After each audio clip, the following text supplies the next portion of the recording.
اگر کسی واقعا وارد این حرفه میخواد بشه باید هم عاشق این کار باشه،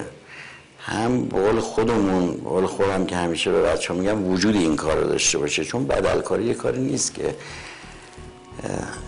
همه کس بتونه انجام بده.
عشق دیگه، عشق و علاقه است که ما رو میکشونه